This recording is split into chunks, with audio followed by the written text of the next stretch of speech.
नमस्कार दोस्तों, सर्वे भवन्तु सुखिनः के एक नए एपिसोड में मैं आपका हार्दिक स्वागत करता हूं, आपका अभिनंदन करता हूं। दोस्तों, ऐसे ही कहीं मैं एक पत्रिका में पढ़ रहा था तो एक घटना का जिक्र मुझे मिला। मैं चाहता हूं कि मैं आप सबों के साथ इसे साझा करूं।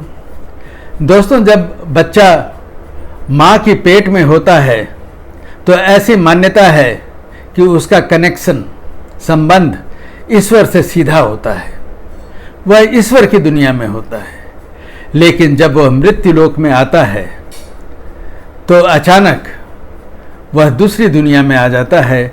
शायद इसी कारण वह रोने लगता है, रोता हुआ आता है। वह बच्चा जब यहाँ बड़ा होने लगता है तो इस दुनिया को वह बहुत ही पसंद करने लगता है।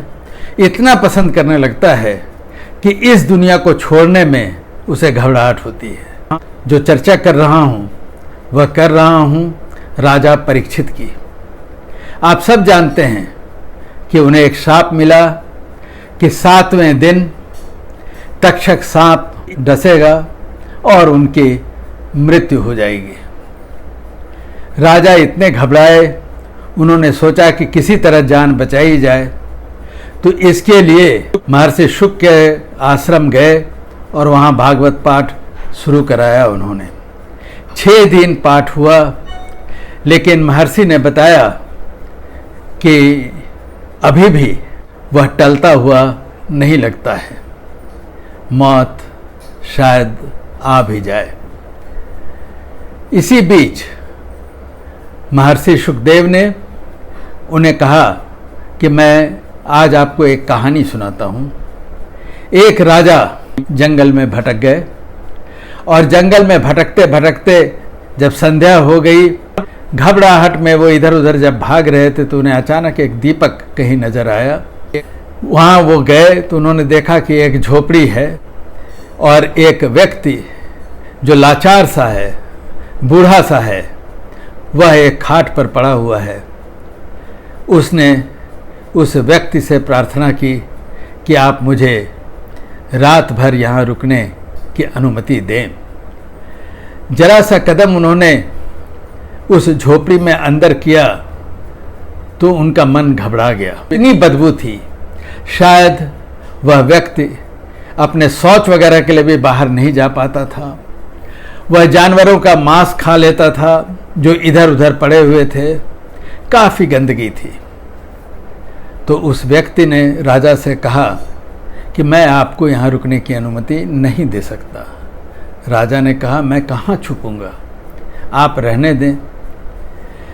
तो उसने कहा कि नहीं, आपके पहले भी बहुत लोग यहाँ आए हैं, लेकिन सुबह होते जैसा वो कहते हैं वो जाते नहीं, वो रुक जाते हैं। वो बोलते हैं कि मैं अब यहाँ से नहीं जाऊँगा और उससे मुझे बेहद परेशानी होती है। राजा ने कहा, पाँव फटते ही मैं यहाँ से चला जाऊँगा। उसने कहा, नहीं, सब बोलते यही हैं लेकिन जाना नहीं चाहते।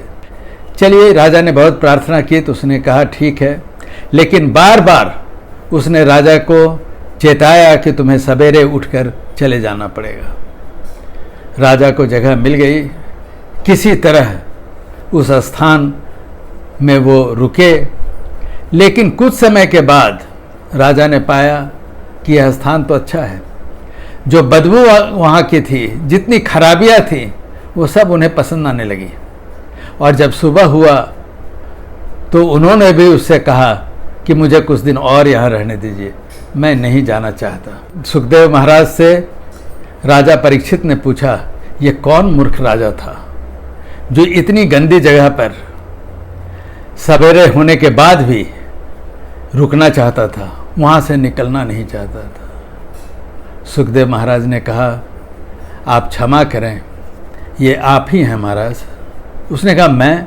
उन्होंने बताया, संसार वैसी ही जगह है, जब हम यहाँ रहने लगते हैं तो इससे इतना प्रेम हो जाता है कि हम इसे छोड़कर नहीं जाना चाहते। ये मृत्यु लोक है। राजा को बात समझ में आ गई और वह स्वतः तैयार हो गए अपनी मौत के लिए। इस अंक में इतना ही। नमस्कार।